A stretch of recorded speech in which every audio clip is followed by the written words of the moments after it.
Hey guys, this is Odwan Gaming. This is going to be another King Arthur Legends Rise video. In today's video, I'm going to show you my team that I'm currently using for beating another one of the equipment dungeons, and that's going to be the Fortress of Arsellus. So the reason I'm doing these again is because, well, ever since the Sergius was nerfed, right, the Flame Relic for Sergius was nerfed, like a lot of the teams have changed, and I personally was using Sergius in the Fortress of Arsellus, so now I kind of had to rethink my team, so I'm gonna share my team with you, and this is pretty much the first installment, as in the best team that I have that I'm using first, and maybe then later on I might be doing some teams without, you know, the most busted hero in the game, which is Nika Chivalry 8, but for now, I'm just going to show you the best team that I'm currently using. Now, before I jump into the video, I do want to mention there's going to be a link in the description and pinned comment of this video that you can click to support me as a content creator. It costs you nothing, helps me a ton. Pretty much if you do decide to spend, I get like 4%,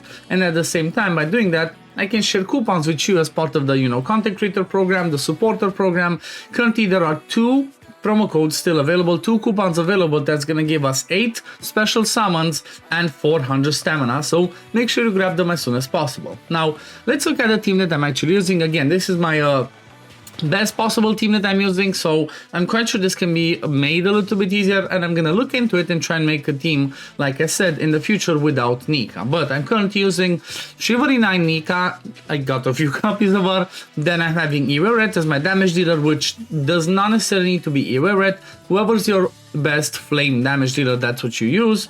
Then Morgan, that's Chivalry 9. Again, it doesn't have to be Chivalry 9. I think if you have Chivalry 3 for Morgan, it's gonna work just fine. And then Gileian, that is currently Chivalry 3 for me, but again, you don't necessarily need her to be Chivalry 3. I think she can work even at Chivalry 0 or Chivalry 1. But the way that this team actually works is kind of the same way it used to be with Sergius. It's all about controlling the waves and controlling the boss, right? This is one of those situations where you can actually control the attack gauge of the boss. And pretty much that's the way you want to go. You either completely control the boss from getting a turn, or you just go a little bit tankier and you don't do too many hits. Now the main issue with this boss is this buff over here, right? Hits taken is converted into attack. So the more you hit him, the more attack he gains, and obviously if you hit him a ton and he does manage to get a turn, he's gonna do a lot of damage. Most of the time he might just wipe you out. Like you see, it goes up to 60%, 65%. The more hits, the higher it goes, and it just gets out of control. Like I think I've seen this go over 200%. So that's why, like, the main goal and the reason why this team works so good is because it's all about attack gauge control, all about pushing the boss's turn meter. Look at that. Look at that.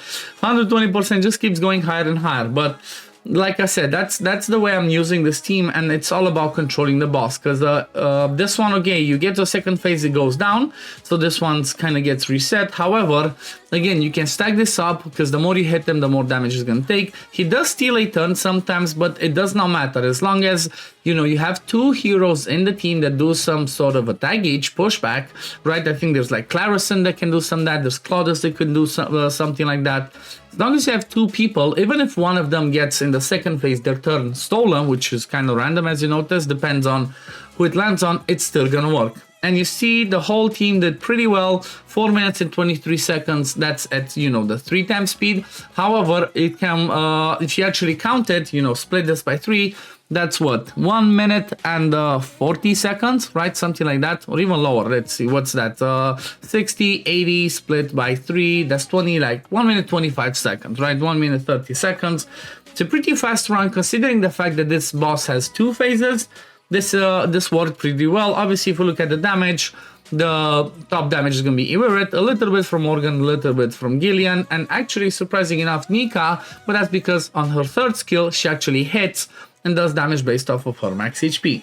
But this team is pretty straightforward. The run is pretty straightforward. Now, let me just quickly show you the settings. So obviously, because I have Nika Chivalry 8, I can afford to do lots of the high skills, use a lot of the what's it called, the skills. But to be fair, because I have most of them in Vigor, I might not even need Nika for this fight, but again, that's gonna be for another video. So Nika priority third skill, then first one, Iweret second and first, Morgan second skill, Gileian second skill. You 100% want Morgan with the Flame Relic because this is the only one that pushes back the attack gauge, you know, or has a chance to push back the attack gauge on every single hit, apart from, you know, when you have the passive up, and the other ones don't have like attack gauge pushback, just when it procs from the passive every now and then. So let's have a look at the builds that I actually have on these people. So we're gonna start off with Nika, right? So Nika's fully, almost fully skilled up on the passive. I just need to put one more skill up over here, but it's so much harder to get a lot of the legendary serpent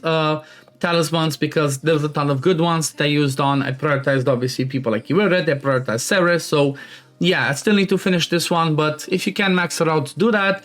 Then when it comes to the skill ups, almost maxed on the flame relic on this one. It's just about getting more healing, but it's not necessarily mandatory, right? Her best part of her kit is the, what is it? I think it's this one. No, it's one of the, oh yeah, there we go. Spirit's Parade. As you start the battle, you get this one, which pretty much gives you 2 vigor every time you get a turn. If you also have a vigor set, that's 3 vigor. So Chivalry 8 Nika's the most busted thing in the game, is the best thing in the game that everybody should try and get. But yeah, actually wait a second, I was looking at the wrong relic. It's the flame one. Yeah, so the flame relic, I do have it maxed out. Does a bit of damage, it does bring us lots of buffs. The cool thing is it brings attack increase, it brings attack speed and hit accuracy increase for Serpent's allies, which, you know, having Iweret as a damage dealer makes it easier. But again, if you don't have Iweret, I'm quite sure you could use Clarison as a damage dealer as well, and that would work okay. You might just kill it a little bit slower. But if we go and look at her gear, we're gonna see that I have my Nika built in Vigor plus counter set. I only cared about HP and attack speed, right? 51k HP, 254 attack speed. Nothing else really matter. If you can squeeze a little bit of, what's it called, recovery as well, I have 44%. I think I have a recovery on this one, and maybe one of these was recovery. Nope, everything else is just attack speed or HP bonus and then some recovery substats, but that's pretty much all that you care about, right? Attack speed and HP, so she goes fast, she does her buffs, and she heals a ton. Next one's gonna be Iweret. She's running Ascension plus Strife, and her total stats are going to be 7.3k attack, 51% crit rate, 80% crit damage, and maybe I should try to get this to like 60-70% as she doesn't perfectly crit, but it still works. I'm gonna see I have attack on the belt, I'm gonna have attack on the orb, and then I'm gonna have pierce on the banner, attack bonus on the ring, crit damage on the earrings, and then attack bonus on the necklace, and everything else obviously as much crit rate, crit damage, attack percent as you possibly can get. Now the reason why you're gonna see I have no hit accuracy on her is because 99% of the time in all of the content that I do, I get the hit accuracy bonus from her, right? I get it from Nika. Like I mentioned, when she does her third skill, she puts the hit accuracy increase on both of the skills for Serpent, so that means I'm not that desperate to get a hit accuracy, so I should not be missing most of the time the hits. That's why this one works just fine. Flame Relic, fully skilled up for me, passives fully skilled up, and like I said, she's Chivalry 7.